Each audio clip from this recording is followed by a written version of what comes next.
O som está alto e claro. Assim que eu parar de falar, o Fabrício vai entender que a leitura labial não vai funcionar. Mas brincadeiras à parte, a cardiologia é um tema muito relevante, como nós sabemos, para a prova e, quiçá, para a vida, né? Aí, tanto no contexto de atendimento ambulatorial, pronto-socorro, UTI, a cardiologia ela acaba se inserindo em outras áreas e, por isso, é uma especialidade tão cobrada na prova, porque ela retrata o dia a dia da medicina. E falar de cardiologia não tem como não falar de hipertensão, que é uma das grandes áreas que tem muita relevância, em específico para a prova. Mas o ponto teve um movimento muito grande na cardiologia recentemente, que foi o Congresso da Sociedade Brasileira de Cardiologia, que veio com atualizações sobre temas também muito relevantes para a prática. Foram ao total 7 documentos, entre diretrizes e recomendações, e outros estudos que estão sendo colocados agora no cenário mais atual. E o Brasil entendeu que tem muita coisa nova saindo nessas áreas que passam por hipertensão arterial, fibrilação atrial, síndrome coronariana crônica, dor torácica no contexto de emergência, a parte de metabolismo de drogas novas para controle de obesidade que tem influência no controle pressórico, no controle de insuficiência cardíaca, e as diretrizes e recomendações internacionais, principalmente europeia e americana, já vêm nessa atualização. Então, muitos documentos saem, artigos são publicados e as diretrizes demoram um tempo até absorver tudo isso. A prática clínica já começa muito antes, mas quando vem a diretriz e traz aquilo como recomendação, a gente entende que uniformizou aquele conhecimento para todas as áreas, além dos especialistas que estão em contato todos os dias. Então, esse congresso da Sociedade Brasileira de Cardiologia que aconteceu esse final de semana, ele veio para selar essas novas recomendações e tem muita coisa boa. Deslipidemias, inclusive, ganhou muito enfoque, e a gente até pode ter uma conversa sobre isso em outro momento, mas hoje a nossa conversa vai ser sobre as atualizações de forma mais específica sobre hipertensão arterial. Algumas coisas mudaram, outras coisas ficaram e vieram para mostrar que já eram importantes e continuaram com aquela relevância que sempre tinha. Um spoiler aqui antes da gente começar a nossa conversa é que a coisa ficou mais fácil de entender e mais fácil de praticar. E é sobre isso que a gente vai conversar hoje. Boa, Ciro. Muito bom, adorei o discurso, eu não entendi nada que tu falaste, eu não ouvi nada do que tu falaste, mas eu tenho certeza que tu amarraste, só ouvi agora o finalzinho. Agora eu tô conseguindo te ouvir aqui, tô ouvindo Maravilha, minha voz também, ótimo. É ótimo. Vou entrar Alto e na claro rotina aqui pelo do que tá falando. sanduíche XX. Pode baixar o volume aqui, baixa, pode baixar, baixa por favor, baixa. Bem baixinho, isso, bem baixinho. Eu tô ouvindo notificação aí de computador, desliga a notificação, porque isso só perturba qualquer pessoa que tá do lado de quem tá com notificação ativa. Tu és do tipo de pessoa que deixa notificação ativa nas coisas, de som? Não deixe não, viu? Porque isso perturba qualquer pessoa. Então já fica o recado. Se tu deixar a notificação ativa, tu vais ganhar uma pessoa comendo cheetos do teu lado na hora da prova. Tá rogada a praga já. Mas Ciro, vamos então focar agora na hipertensão e sempre tentando fazer o contraste com aquilo que apareceu nas novas diretrizes. Vamos meio que passo a passo. Vamos na dinâmica de pergunta e resposta. Beleza? Pode ser? Tá ótimo, combinado. Show. Eu também não estou conseguindo ouvir, eu estou só me ouvindo aqui, eu não estou ouvindo o Ciro direito, continuo só me ouvindo. Ciro, começando do começo. Definição de hipertensão. Maravilha. Mudou alguma coisa ou não? Definição. Bom, a definição de hipertensão arterial, por conceito, o paciente considerado hipertenso, isso não mudou.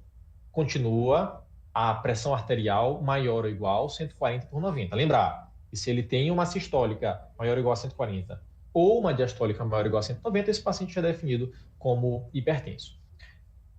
A avaliação do diagnóstico, ou seja, o paciente de consultório, também não mudou. Preciso de pelo menos 2 ocasiões em que são feitas aferições da pressão arterial no consultório. Idealmente, faz-se 3 aferições no consultório, para tirar a média das 2 últimas. Isso porque pode ter influência entre as medidas. Se tiver muita divergência, mais uma aferição é feita. Isso tudo já vinha da diretriz anterior, isso manteve.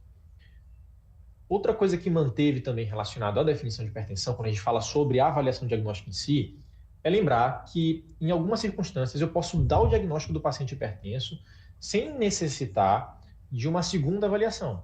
que são aqueles pacientes que já têm lesão de órgão-alvo, o paciente tem retinopatia, nefropatia, vasculopatia, que eu posso atribuir à hipertensão arterial, não tem porquê eu reavaliar esse paciente no segundo momento.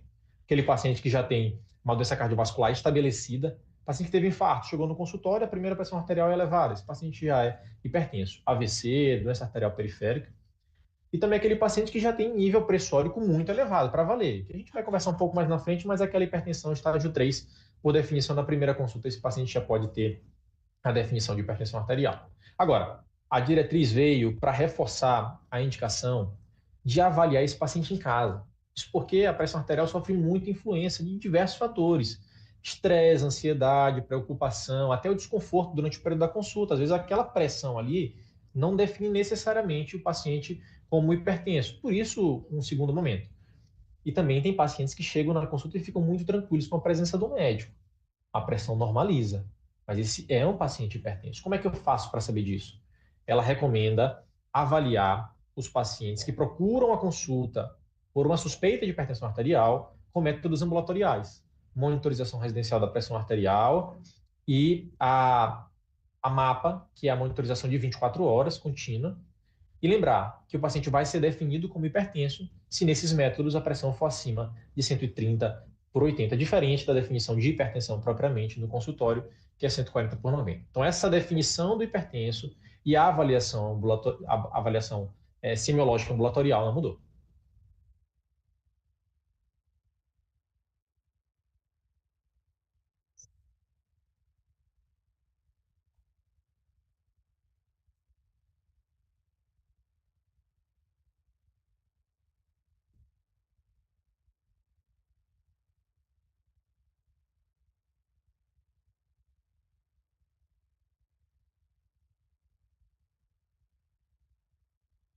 Perfeito. Então, como a gente fala da definição de hipertensão, o hipertenso continua sendo esse, maior ou igual a 140/90. Agora, na classificação da hipertensão arterial, algumas coisas mudaram e que foi que gerou todo o reboliço. Que, na verdade, já é algo que vem mudando nas diretrizes internacionais. Inclusive, o corte até para hipertenso na diretriz americana já era diferente de um tempinho a mais. A diretriz brasileira tenta absorver um pouco desse cenário, entendendo que alguns indivíduos podem se beneficiar de um tratamento mais precoce. E aí mudou o nível de classificação para o paciente pré-hipertenso. O que acontece? Na recomendação anterior, o paciente pré-hipertenso era aquele que tinha uma pressão arterial sistólica maior do que 130 e uma pressão arterial diastólica maior ou igual a 85. A gente vai botar na tela aqui, Ciro. Perfeito, vamos botar na tela aqui. Tá melhor. E agora o que acontece é que uma pressão arterial maior do que 120/80 e menor do que 140/90 já define esse paciente como pré-hipertenso. E é curioso até, Fabrício, falar que algumas ações sociais, né, algumas mobilizações aconteceram aí em alguns lugares do Brasil, metrôs, né, ali terminais de ônibus e tudo. E é curioso, que aí media a pressão de uma pessoa e dava 125/80. Aí ela falava, oh, nossa, tá ótimo. E aí a pessoa que aferiu a pressão falava assim, não, o senhor é pré-hipertenso. Ele, não, mas eu sempre, nunca fui hipertenso, nunca tive nada, como é que agora eu sou pré-hipertenso? Então, isso acabou gerando uma certa confusão, mas que veio para simplificar. Então, aparecendo na tela aí, se já estiver aparecendo, como era, né? Então, a definição do pré-hipertenso sistólica entre 130 e 139, e a diastólica entre 80 e 85, e tinha duas classificações para indivíduos com pressão abaixo desses valores, que era a pressão ótima, que era um indivíduo que tinha uma pressão ali entre 120 e 129, e a diastólica entre 80 e 85, ou seja, não era completamente normal, mas era chamado de uma pressão ótima, e aqueles indivíduos com uma pressão abaixo de 120/80, que é aquela completamente normal, era chamado de normal. Na verdade, o que acontece agora é que entre 120/80 até 139/89, ele já é classificado como pré-hipertenso. O objetivo disso a gente vai ver, mas é muito mais lançar um cuidado em tratar, em se preocupar, em mudança de estilo de vida e em um cenário específico já começar o tratamento medicamentoso. Legal, vamos só botar a tela seguinte do como ficou, né? que eu acho que vamos passar o próximo, porque Ciro foi comentando isso. Quer comentar de novo aí, Ciro, as mudanças? Aqui ficou com... Vamos lá. A letra ficou diferente, mas enfim. Perfeito. Então, como ficou aqui, a pressão normal agora é aquele indivíduo que tem uma sistólica menor que 120, uma diastólica menor que 80 milímetros de mercúrio. E entre esse valor e o 140 por 90, toda essa faixa, que antes incluía pressão ótima e pré-hipertenso, agora é considerado como pré-hipertensão. E o paciente já hipertenso, veja que isso não mudou, maior ou igual a 140 por 90, ele continua sendo hipertenso. E os estágios a partir daí, estágio 1, 2 e 3, a depender dos níveis de pressão que a gente já conhece e que estão aqui na tela, também não mudou. Então, o ponto alto aqui é a definição do pré-hipertenso. Show, muito bom, muito bom. Não, aqui no Hardwork não pode tabela não, papai, mas isso aqui não é uma tabela, isso é uma releitura da tabela, né? Uma releitura da tabela e, por sinal, tá só mostrado assim para ficar claro para todo mundo, né? Já que a gente está expondo a diretriz. É que jamais aqui a gente ia botar o recorte da diretriz aqui na tela. Então, rapidinho aqui a gente alinhou essa representação gráfica aqui do que está na diretriz para mostrar. Aqui é proibido tabela, proibido. Mas, enfim, Ciro... um ponto muito relevante, né? Só tira meu áudio aqui, porque eu tô falando agora, eu não tô conseguindo, eu tô me ouvindo 3 vezes aqui. Desculpa, só, sabe, eu tô totalmente desconcentrado aqui até, porque tá perturbador. Tu não tens noção de como tá perturbador isso aqui, né? Tô ouvindo 3 vozes minhas ao mesmo tempo. Imagina, se tu não aguentas ouvir uma, imagina eu aqui ouvindo 3 vozes minhas. Mas deixa eu aproveitar a fala de Ciro, né, que mostrou aí o que mudou. Para lembrar que, para a dinâmica de prova, a gente não deve ter nenhum tipo de rebuliço por várias razões. A primeira delas é que examinador não fica esperando aparecer uma atualização para fazer uma questão. Examinador é gente como a gente, examinador tem preguiça. Para o examinador fazer uma questão baseada numa atualização, ele tem que estar muito por dentro de tudo e muito seguro que não tem nenhum outro tipo de recomendação que pode bater essa. Isso é importante. Uma recomendação só é baseada de cardiologia, mas tem outras sociedades que fazem suas recomendações também. A não ser, obviamente, que a pesquisa pergunte sobre a nova atualização da sociedade brasileira. Aí é outra conversa. Mas então, o examinador não se mete a isso. Esse é um ponto. O segundo ponto é que para as provas de residência desse ano, as questões estão todas prontas, papai. Ninguém está fazendo questão nessa altura do campeonato, não. Já está tudo pronto. O que pode eventualmente acontecer é uma questão ser anulada por conta de novas recomendações.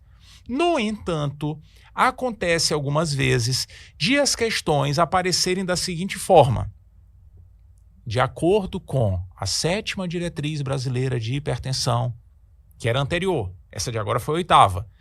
Entendeu? Isso acontece. Se pegar no banco de questões, né, se a gente for pesquisar, tem um monte de questão desse jeito. O cara faz uma referência muito clara a uma diretriz antiga, para cravar e com aquela preocupação. Cara, vá que sai uma diretriz nova. Porque a questão que a pessoa faz hoje, ela pode não ser usada nesse ano, ela vai ser usada no próximo ano. Então, muitos examinadores fazem isso, né? Então, obviamente, se aparecer uma questão avaliando a faixa de pré-hipertensão, mencionando a 7ª diretriz, se isso acontecer, aí não tem espaço para recurso. Esse é um ponto importante, entendeu? Mas não esperavam aparecer 4 questões na prova. Não, papai, não vai. Não vai, não. Nem na época da Covid. Choveu questão de Covid na prova. Nem na época da Covid, sabe? Então, assim, relaxe. Não tem motivo para estresse, mas vale a gente ficar de olho na maneira como a questão vai apresentar. Convenhamos que não é o perfil do INEP explorar as faixas. Isso não é o perfil. Não é o perfil habitual. Então, acho que o nível de angústia que a gente precisa ter para a prova do ENARE, a prova do Revalida, é muito baixo diante desse aspecto. Mas, enfim, tendo falado sobre a mudança na dinâmica da classificação nos estágios da hipertensão, é importante a gente expandir um pouquinho a visão diagnóstica, porque tem um aspecto no contexto do diagnóstico, antes de partir para o tratamento, que é crítico. É que existem, né, Ciro, alguns cenários de hipertensão que são potencialmente tratáveis de outra forma. Existem cenários em que a hipertensão, na verdade, é uma manifestação de uma outra doença. Ela não surgiu do nada. Ela não brotou na vida da pessoa. É uma manifestação de outra doença. é o que a gente chama de hipertensão secundária, e esse é um ponto que o INEP gosta. Ciro, quando é que a gente suspeita que o indivíduo pode ter hipertensão secundária a uma outra doença? E apareceu uma coisa na tela, não apareceu uma coisa, não sei o que foi, eu estou com retorno aqui embaixo, mas enfim. Quando é que a gente pensa que o indivíduo tem hipertensão secundária a outra doença e quais são os cenários mais clássicos e as grandes pistas para pensar em cada um deles? Não sei se o Ciro está aposto lá, não sei se a câmera caiu, o que foi, mas deixa ele comentar aí. E aí, Ciro?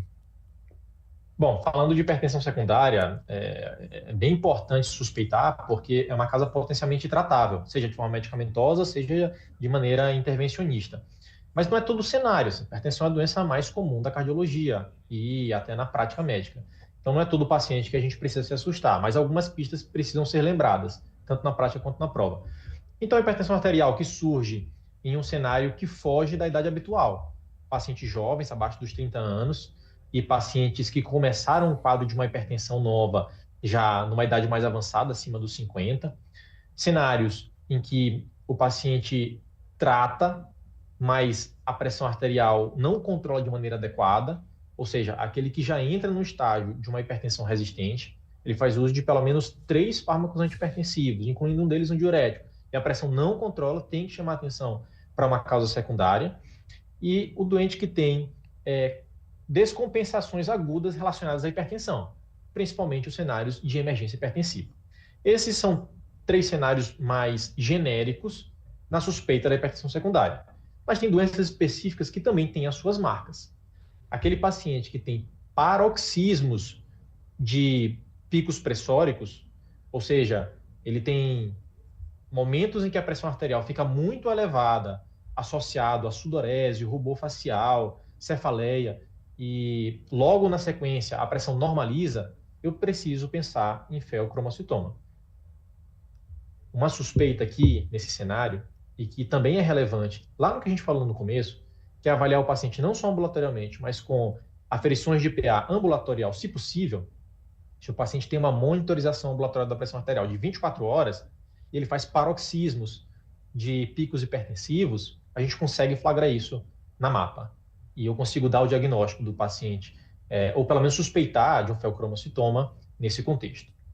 Aquele paciente que já é obeso, pescoço largo, ronca muito à noite, acorda fadigado e não tem um sono reparador, eu obrigatoriamente preciso pensar na possibilidade de apneia obstrutiva do sono.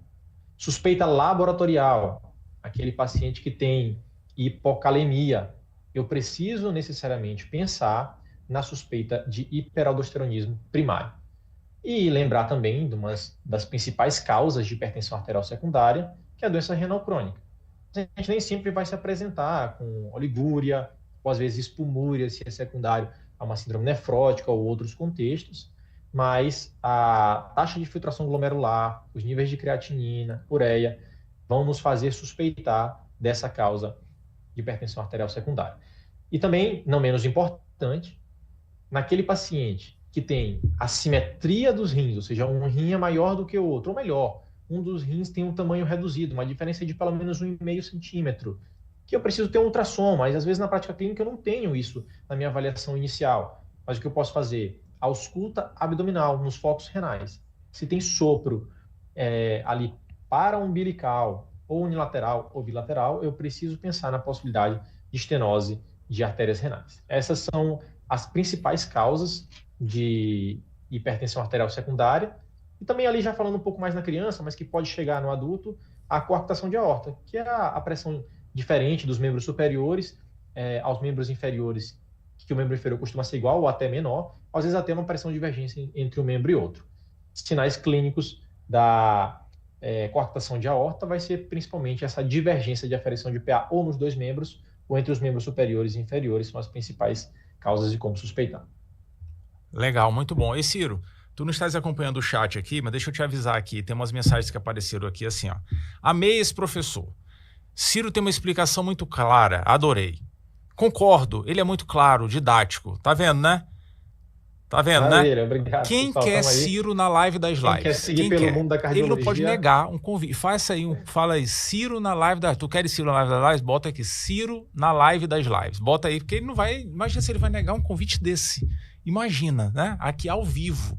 Bote aí, Ciro na live das lives. E eu apoio. Eu só quero fazer uma pergunta para Ciro. Ciro, quem foi teu professor na faculdade? Tem algum professor aqui nessa live da faculdade? Já que o pessoal está te elogiando, deixa eu fazer só essa pergunta aqui. Tem? Não. acho que todo mundo tem seus grandes mestres, né? E que ficam como exemplo e o nosso conhecimento ele é aprendido de algum lugar e a gente precisou observar de alguém, né? Então, o mestre está sempre presente aqui, né? É isso aí, tá certo. Ciro é aluno da Universidade Federal do Maranhão, né? Tem pedigree, tá vendo? Tem pedigree. Enfim.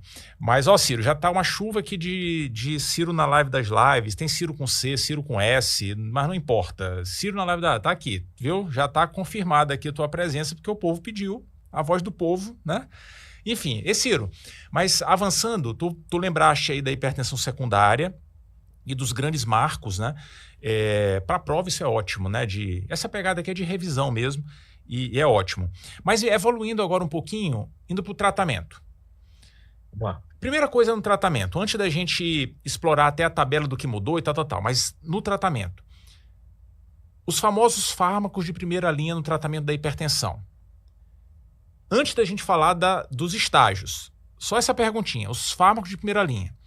Continuam os mesmos ou mudou alguma coisa? E quem são os fármacos de primeira linha? Bom, vamos lá. Então, direto ao ponto, o tratamento da hipertensão arterial em relação aos fármacos de primeira linha não mudou. E o que são fármacos de primeira linha? São aquelas medicações que, primeiro, têm o objetivo essencial de baixar a pressão. O que mais reduz o risco de eventos cardiovasculares a longo prazo relacionado à pressão arterial é deixar a pressão em níveis normais. Isso qualquer fármaco faz, inclusive os de primeira linha. Mas por que eles têm uma maior importância? Porque eles têm desfechos adicionais, ou melhor, eles têm benefício adicional em reduzir o risco cardiovascular, independente do controle pressório. E são 4: IECA, BRA, bloqueador de canal de cálcio e diuréticos tiazídicos.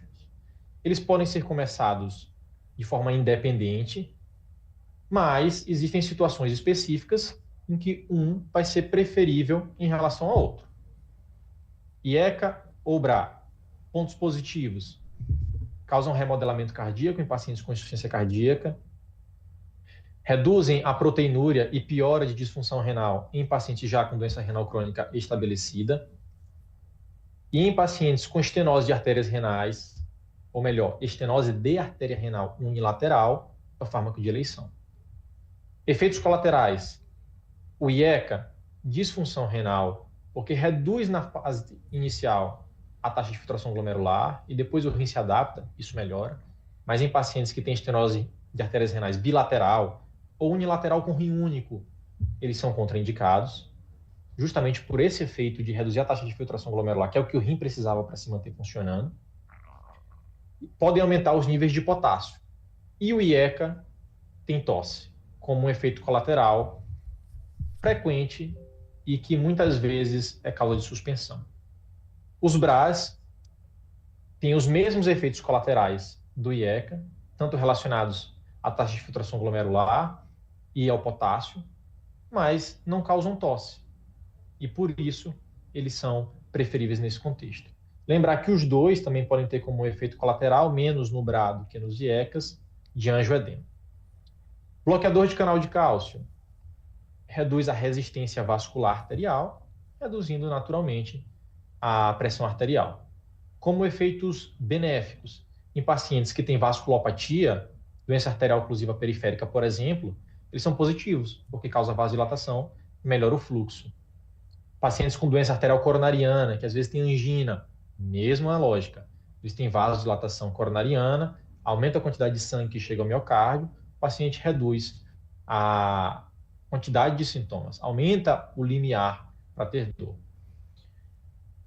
Como efeito negativo, e a gente pode considerar até aqui como um dos únicos efeitos negativos, que os outros são até menores, ele pode causar edema de membros inferiores, principalmente edema perimaleolar, porque eles causam uma vasodilatação arterial que não vai se corresponder com uma vasodilatação venosa. Então, a quantidade de sangue que sai do território arterial para chegar no território venoso é muito grande. Causa uma enxurrada que vai chegar no território venoso. Isso aumenta muito a pressão hidrostática e vai gerar, então, um edema de membros inferiores por transbordamento. Eu digo que esse é um dos únicos efeitos colaterais, porque, na verdade, um outro muito raro, até que hoje tem caído muito de cobrança nas provas, que é a hiperplasia gengival. E os diuréticos tiazídicos, muito positivo para os pacientes que têm alguma outra condição que necessite de diurético, como, por exemplo, pacientes com insuficiência cardíaca, mas que não tem nenhum outro efeito adicional muito positivo em alguma condição específica, como é o caso do IE-Cabra e do bloqueador de canal de cálcio, mas tem alguns efeitos colaterais importantes. Causa perda renal de sódio e potássio, podendo causar hiponatremia e hipocalemia,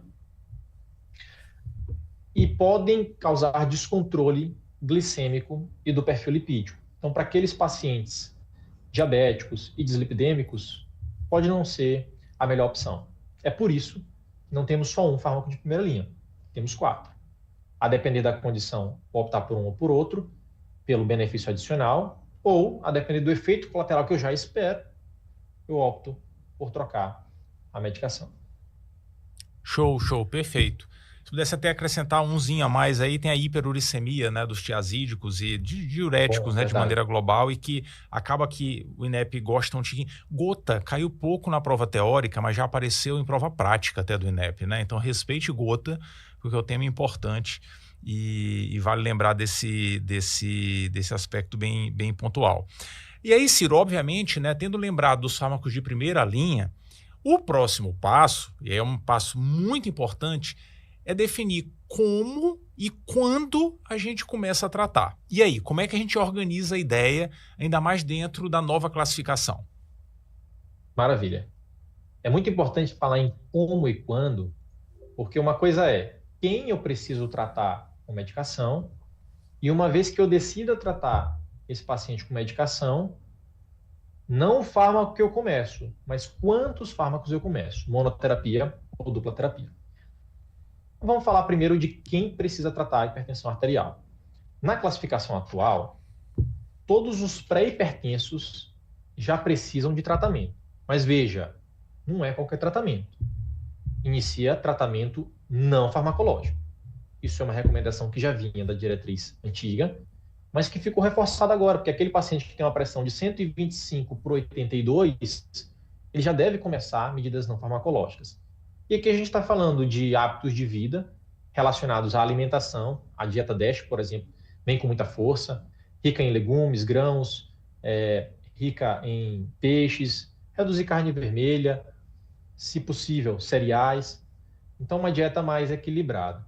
Perder peso, ficando numa faixa de IMC normal, suspender tabagismo, reduzir ingesta de álcool, prática de atividade física, idealmente aeróbica, moderada ali, 150 minutos por semana, intensa, 75 minutos por semana, pelo menos, alinhado com alguma atividade resistida, de musculação. Essas são as principais medidas não farmacológicas.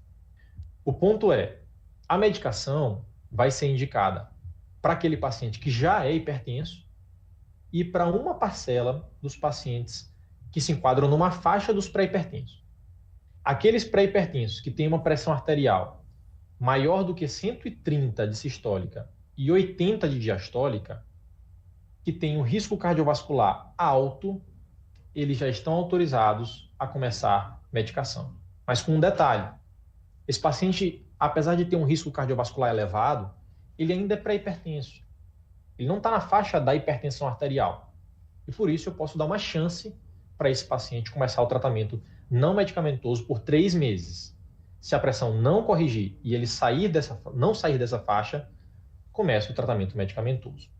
Os pacientes hipertensos, todos eles têm indicação de tratamento medicamentoso, com uma mudança em relação à diretriz anterior.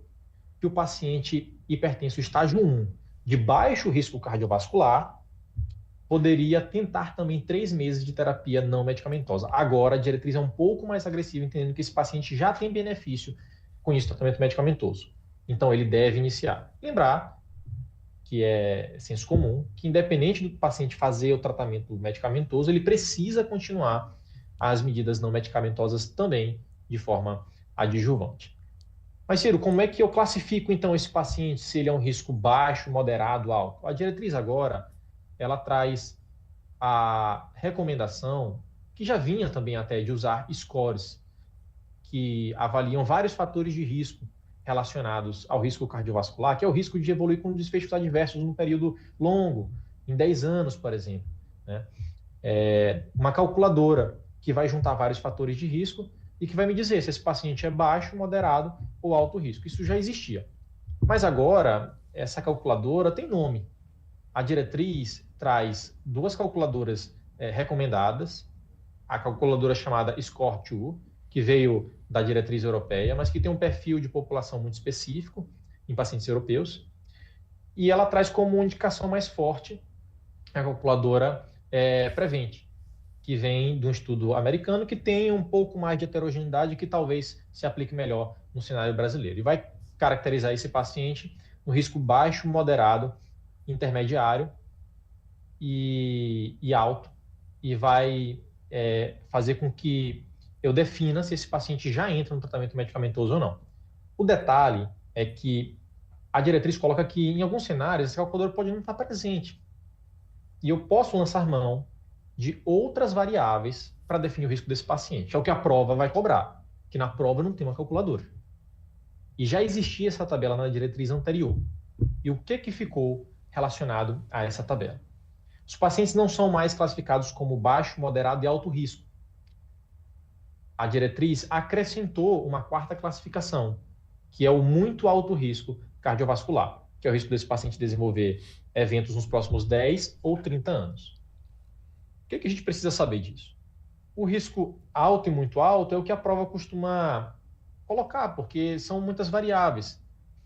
O risco que antes era considerado como alto era o paciente que já tinha lesão de órgão-alvo, ou seja, pensa, é o paciente hipertenso que é mais grave. Lesão de órgão-alvo, doença cardiovascular estabelecida, infarto, AVC, doença arterial periférica, por exemplo, doente renal crônico ali pelo menos do estágio 3 e o paciente diabético. Esse era o alto risco cardiovascular. Agora, o que a diretriz fez foi fatiar esse grupo e tirar os pacientes com doença cardiovascular estabelecida e os pacientes com doença renal crônica estadio pelo menos 4 e colocou eles como muito alto risco cardiovascular, denotando que esses são pacientes mais graves. De forma prática, o que a gente consegue entender agora? Paciente alto risco, muito alto risco. Se o paciente é hipertenso, nem que seja estágio 1, e tem pelo menos um outro fator de risco, tabagista, dislipidêmico, já tem uma idade mais avançada, esse paciente já é considerado pelo menos moderado risco. E aquele paciente que não tem nenhum fator de risco e é pré-hipertenso, ou tem uma hipertensão estágio 1 ali, ele pode ser considerado como baixo risco. De forma prática, são esses cortes que a gente precisa gravar. Então, no paciente pré-hipertenso, que é de alto risco, lesão de órgão-alvo, doente renal crônico estágio 3, diabético, e aquele paciente com hipertensão estágio 3 também, ele já é considerado de alto risco. Mas nesse pré-hipertenso de alto risco, eu começo medicação depois de 3 meses de medida não farmacológica, se ele não melhorar a pressão. Já no paciente estágio 1, eu começo o tratamento medicamentoso. Como começar? Uma droga ou 2 drogas? Esse é o ponto principal. Por muito tempo, se recomendou que a monoterapia fosse iniciada para um grupo maior de pacientes. Mas, atualmente, entende-se que existe benefício em começar com 2 drogas, porque eu começo medicações com efeitos adicionais. Veja, começar um IECA e um bloqueador de canal de cálcio, por exemplo, eu ganho benefício vascular e ganho benefício renal, por exemplo. Então, paciente que é diabético, às vezes ele também tem coronariopatia, também tem doença vascular periférica, então eu ganho o benefício da droga e eu começo em doses menores. Isso faz com que eu tenha menos efeito colateral. E uma droga acaba atuando de forma cinética com a outra. Então, o potencial de redução de pressão é menor. Então, a recomendação ideal é que eu comece com 2 drogas, excetuando-se nos pacientes pré-hipertensos e nos pacientes hipertensos de estágio 1 de baixo risco, eu posso optar por começar com uma droga apenas, se quiser. Se eu já quiser no hipertenso, mesmo que estágio 1 de baixo risco, começar já com 2, eu posso. E outros grupos que a gente sabe que baixar muito a pressão pode ter efeito colateral. Muito idosos, acima de 80 anos, pacientes frágeis, ou aqueles pacientes que têm hipotensão ortostática. Nesses cenários, eu posso começar com uma droga apenas. Beleza, beleza. E aí tem um cenário interessante, né, Ciro? O paciente está com 3 fármacos já e não controla a pressão. O que é isso? E o que a gente faz nesse cenário? É isso aí, assim, essa é o dia a dia de um paciente que começou 2 fármacos em dose baixa. A diretriz recomenda que eu aumente a dose desses 2 fármacos até a máxima tolerada. Se ele não controlar a pressão, eu acrescento um terceiro e chego à dose máxima tolerada. Se não controla a pressão com pelo menos 3 fármacos, doses máximas toleradas, esse paciente é naturalmente classificado como hipertenso resistente, que já é uma classificação conhecida, que vinha já de recomendações muito atrás. Esse paciente com hipertensão resistente tem indicação de começar uma 4ª droga, e a droga de escolha são os antagonistas da aldosterona, mais conhecido espironolactona, mas a gente sabe que ele é um antagonista da aldosterona hormonal, então ele pode ter efeitos indesejáveis, principalmente os efeitos antiandrogênicos. Em homens pode causar ginecomastia, perda de libido, e a diretriz coloca como opção um outro fármaco que não tem efeito hormonal tão expressivo, que é a eplerenona. Isso porque foi percebido que os pacientes com hipertensão resistente, muitos tinham um efeito de elevação dos níveis de aldosterona que cursavam com esse descontrole pressórico. Então é por isso que a aldosterona entra nesse cenário. Se o paciente tem uma pressão que não controla com aldosterona, ele acrescenta um 5º fármaco, que aí pode ser a gosto do freguês. Um vasodilatador direto, pode ser um alfa antagonista central, um alfa agonista periférico, um beta bloqueador, vai ficar a gosto.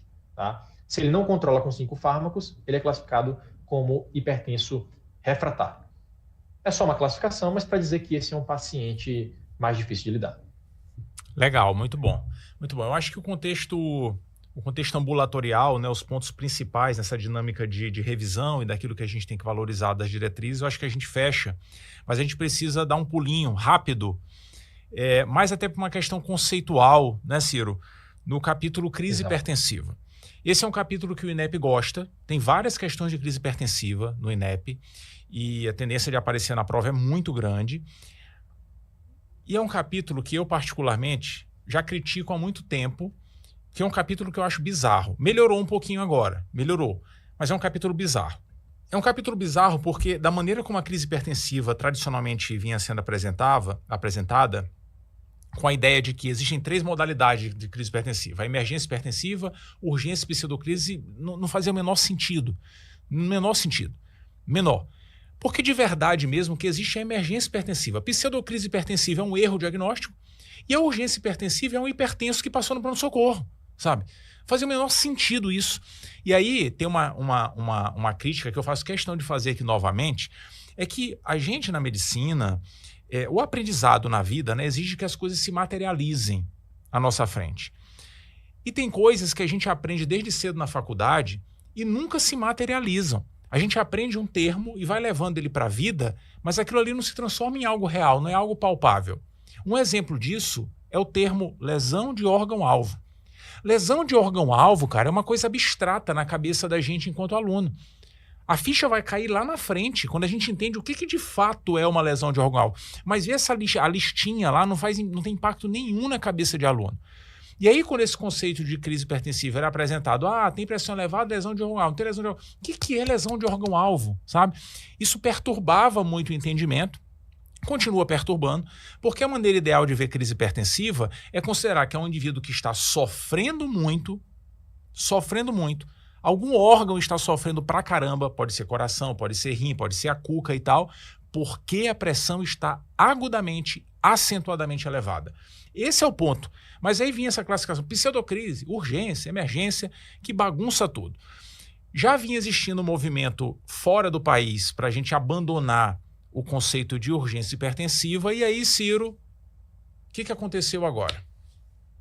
É isso aí. As diretrizes internacionais, principalmente europeia e americana, já vinham nessa tendência de tirar o termo urgência hipertensiva. Isso porque se entendeu que o paciente que chega no pronto-socorro com níveis de pressão arterial elevados, assintomático, até com sintomas inespecíficos, frustros, que não denotam nenhum cenário agudamente grave, não se corresponde com um controle pressórico agudo ali, dar antihipertensivo para esse paciente e só liberar ele com pressão arterial normal, ou acompanhar esse paciente no ambulatório daqui a alguns dias e baixar um pouco mais essa pressão arterial, não necessariamente nem normalizando de fato, não teve diferença de desfecho.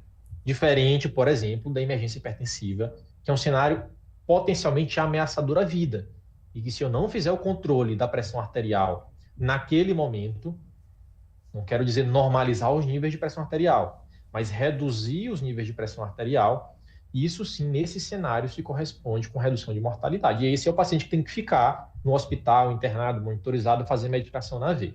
Bom, então, vindo desse entendimento, a diretriz brasileira absorve aquilo que já se vinha sendo colocado no cenário internacional, que é tirar o nome de urgência hipertensiva, porque isso não denota um cenário efetivamente de urgência, um cenário de gravidade. Agora, o que existe no contexto de crise hipertensiva é a emergência hipertensiva e a elevação importante da pressão arterial sem lesão progressiva de órgão-alvo. Esse é o termo agora com o que nós antigamente conhecíamos como urgência hipertensiva. E o que é essa elevação importante da pressão arterial sem lesão progressiva de órgão-alvo? É o paciente que chega no pronto-socorro sem uma clínica de gravidade, que denote uma emergência hipertensiva, mas ele tem níveis tensionais, níveis pressóricos acima de 180 por 110 de pressão arterial. E até teve uma pequena mudança aí, porque a última recomendação trazia a pressão arterial diastólica acima de 120, mas as diretrizes internacionais já vinham ali entre 110, classificando como emergência ou antiga urgência hipertensiva, tá? Existe essa diferença. Mas agora, então, bateu o martelo entre 180 por 110. Bom, e aí qual é o tratamento desse paciente com uma pressão arterial em níveis muito elevados, mas que não tem um cenário de gravidade atual? Se esse paciente não era previamente hipertenso, eu começo um antihipertensivo, ou se esse paciente já era hipertenso de base, eu ajusto o esquema antihipertensivo dele, mas eu não preciso ficar monitorizando ele ali no pronto-socorro. Esse paciente é liberado para casa e faz-se uma reavaliação ambulatorial em 1 a 7 dias, com nível de controle pressórico de uma APA abaixo de 160 por 100. Essa pressão vai ser controlada aos poucos.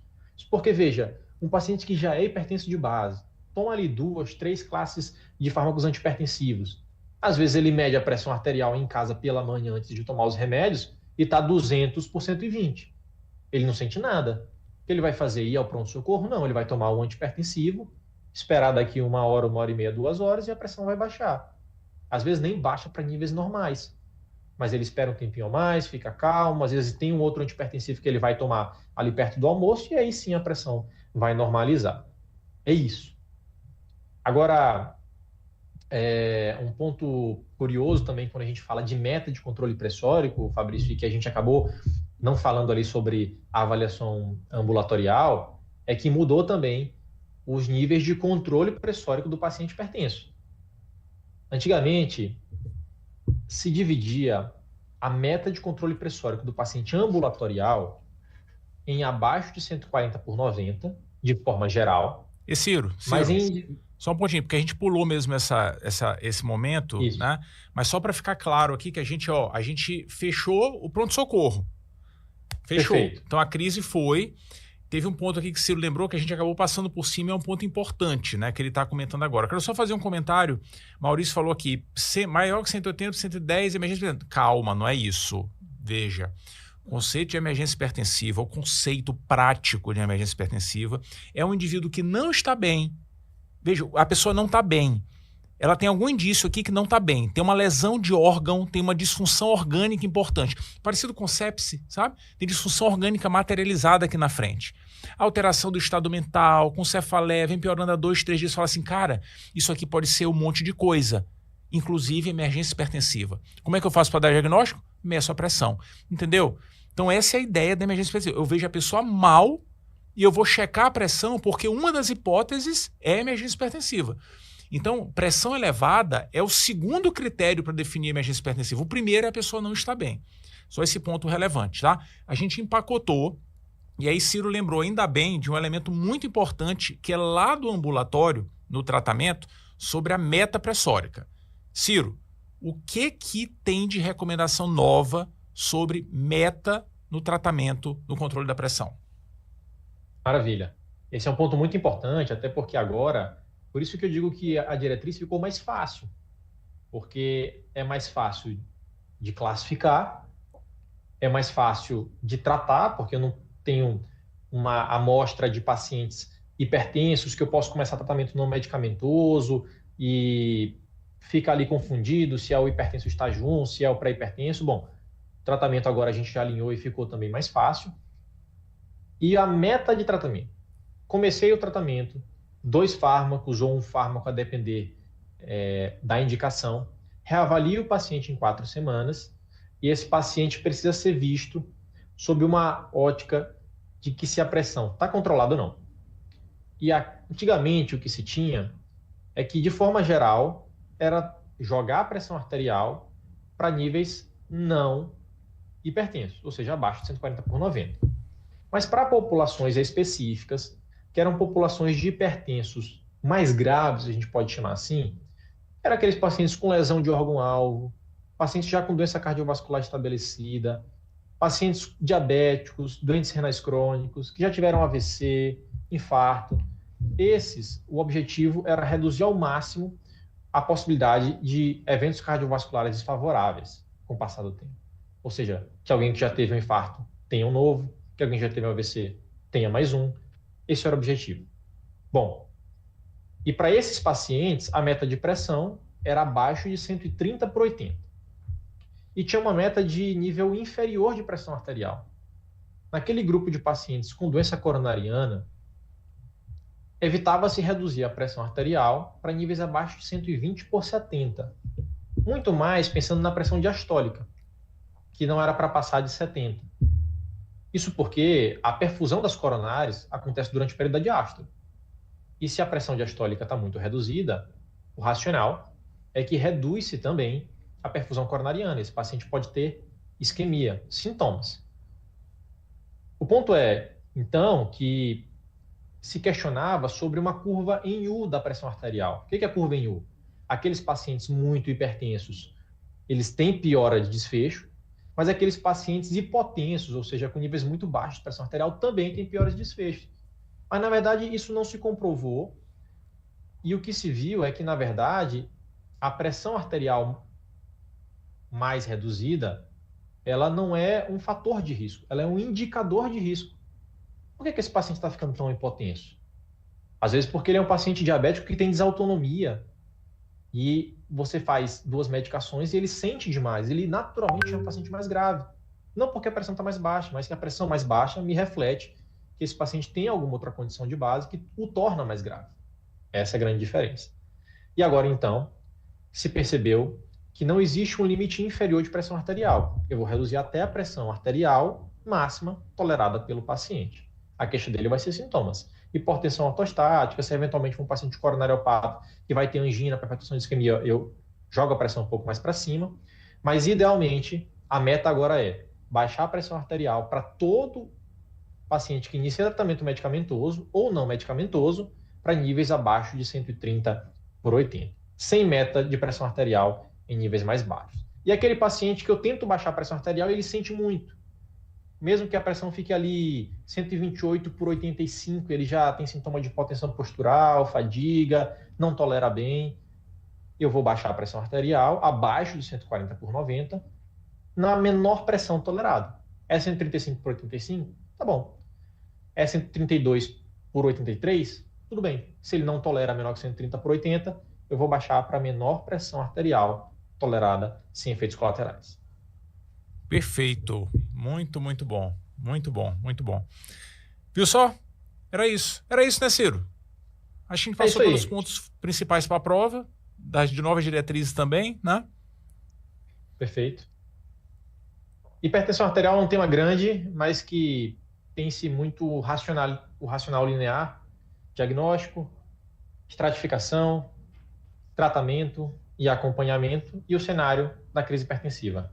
É isso que cai na prova e é isso que a gente viu aqui. Perfeito. Muito, muito bom. A gente tem que combinar com o Ciro de conversar sobre dislipidemia, né, Ciro? Vamos Esse marcar aí é um tema em breve. interessante, espinhoso para muitos, mas que a lógica de espinhoso para muitos, mas que na verdade não assusta não. Não, depois não, é espinhoso para outras pessoas, né? Para ti, ainda mais depois dos elogios que tu recebeste aqui, tu foste aclamado aqui, eu tenho umas 3.000 lives nas costas, nunca vi uma aclamação dessa aqui, desse volume todo aqui do povo, viu? Trate de tratar bem essa aclamação aqui que você recebeu. Parabéns, Ciro, foi ótimo, muito bom. Obrigado, Maravilha, foi ótimo. muito bom, valeu pessoal. Pena que eu não estou te ouvindo, não te ouvi agora. Mas, ó,